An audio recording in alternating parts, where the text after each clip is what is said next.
But this is, of course, leading us to a very dangerous place vis-a-vis Venezuela. We know that at the moment, Donald Trump is on his peace mission. It continues. Today, it's the day for Israel and Hamas and, of course, the war in Gaza. The Israeli Prime Minister, Benjamin Netanyahu, is currently meeting with Donald Trump at Mar-a-Lago. Here is Trump speaking to the press earlier on in support of Netanyahu. Pardon? I think you will. How do you not? He's a wartime prime minister who's a hero. How do you not give a pardon? You know, I think it's a very hard thing not to do it. I spoke to the president, and he tells me it's on its way.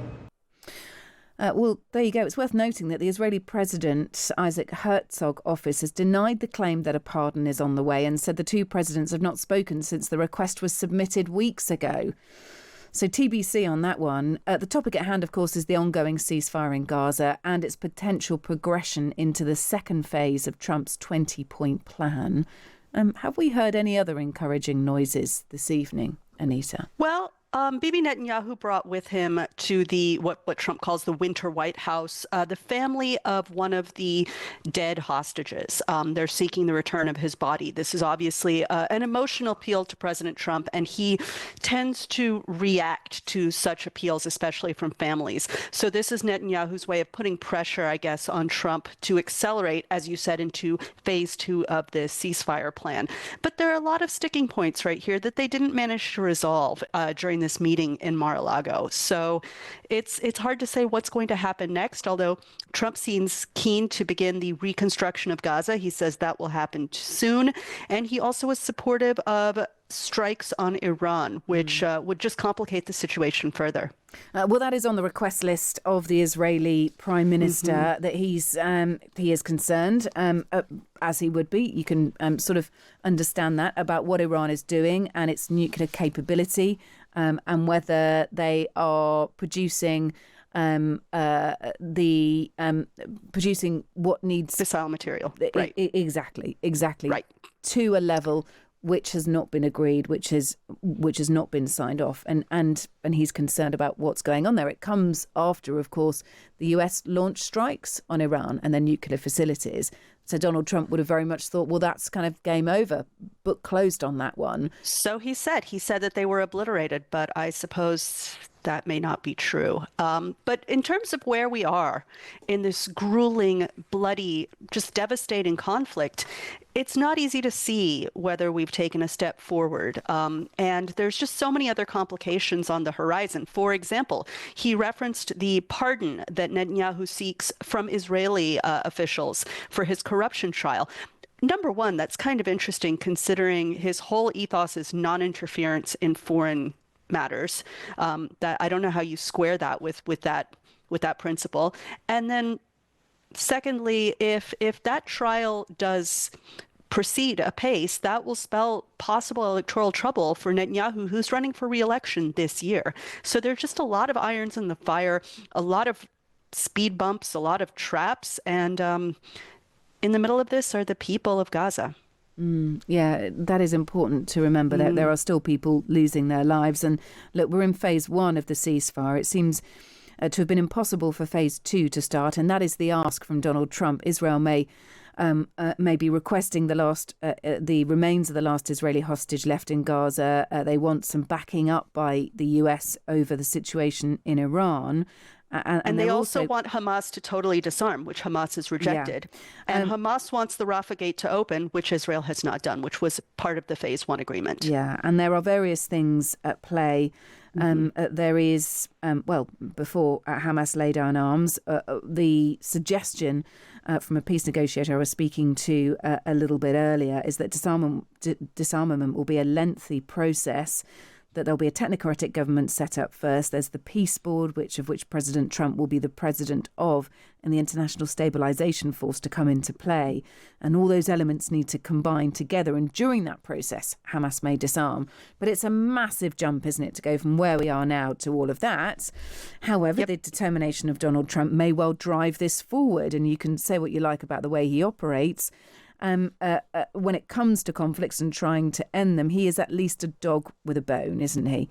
He is determined to get this across the line. I think then the question is how many people have to lose out or how many concessions have to be made to get to that point. Sure, but I mean, in defense of Donald Trump, these ending hostilities is very complicated. It's not necessarily a reflection of any president if they fail to do it on the first try, as we saw with Thailand and Cambodia with the war that Trump claimed that he ended, but then flared right back up. So there might be fits and starts to this. Sometimes that's not the fault of the negotiators. Sometimes that's just a lack of political will on all sides. Sometimes it's grievances, just animating the conflict to continue. So, and this is a particularly hot spot. It's the hottest of hot spots anywhere in the world. So I guess we can just hope that the people of Gaza have a better 2026.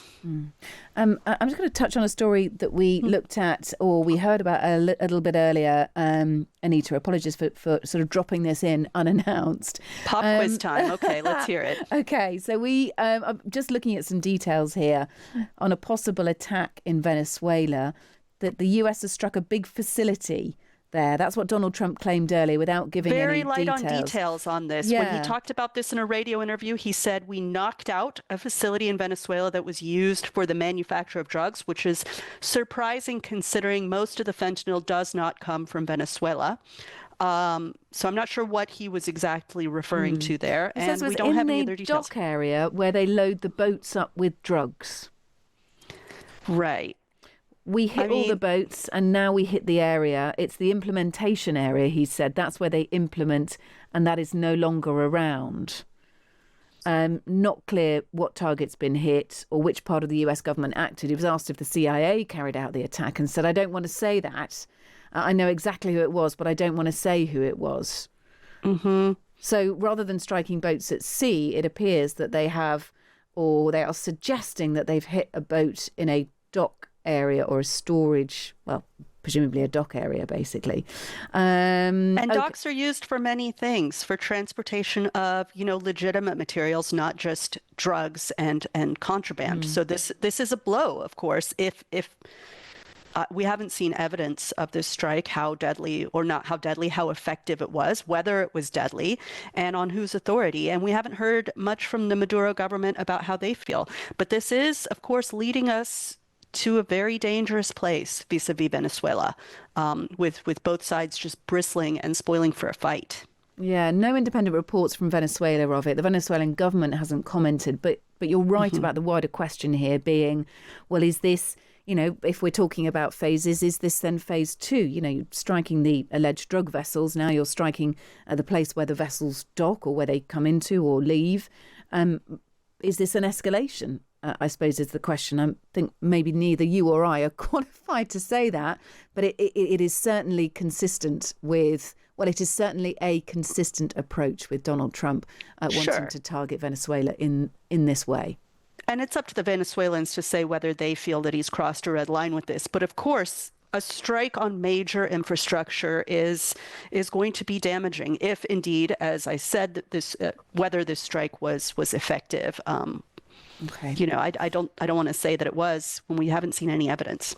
A couple of big interviews to discuss now. One is with Marjorie Taylor Greene, who, to rub salt into the wounds, has given a very lengthy interview to the New York Times, whom Trump absolutely hates, of course. She steps down as a congresswoman for Georgia just days' time.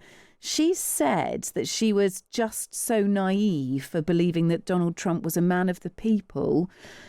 Here is Marjorie Taylor Greene speaking at a press conference with Epstein's victims back in November.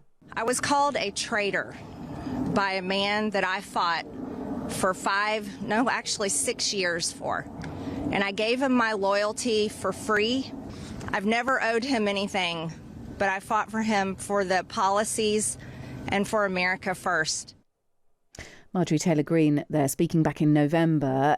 So in the interview in the New York Times, she said she'd become disillusioned hearing Trump speak of his hatred towards enemies at Charlie Kirk's memorial service.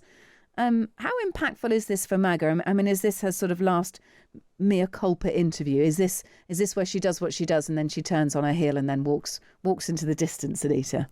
Well, she said that she doesn't have future political ambitions. She's retreating to Georgia with her new fiance, who's a member of the press corps here in Washington. So, um, who knows what the future holds for Marjorie Taylor Greene? The thing that was said to have sparked this real blow up between Trump and Greene, according to her, was where Trump told her that he projected she would lose in a possible Senate race in Georgia, and she's implying that basically he thought that she was no longer a winner and therefore no longer worth keeping around. But I mean, this interview is in line with what she said in the last few weeks since she's come out suddenly against Donald Trump. But it flies in the face of evidence. She was one of the few Congress people who met Trump right before January 6, 2021 to plan something that was happening that day to coordinate and to get their ducks in a row ahead of January 6, 2021. Yeah, talk about the attack on the Capitol.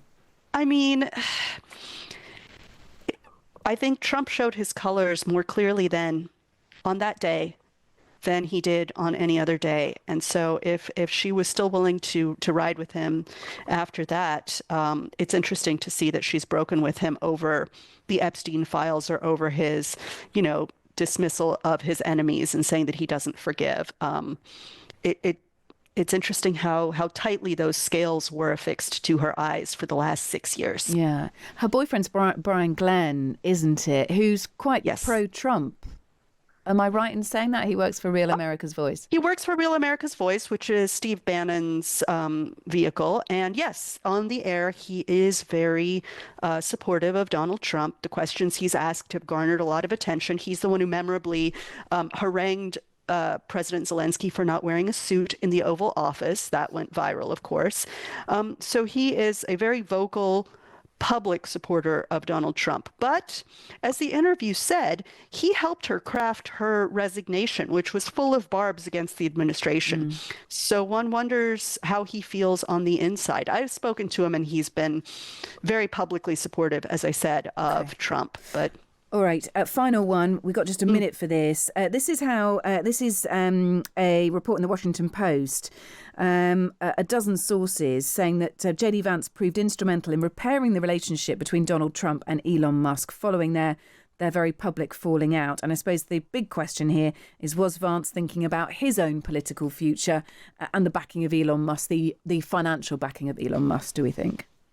Every politician in Washington is thinking about their future, and their future is dependent on money. And Musk is the richest man in the world. So yes, to all of your questions.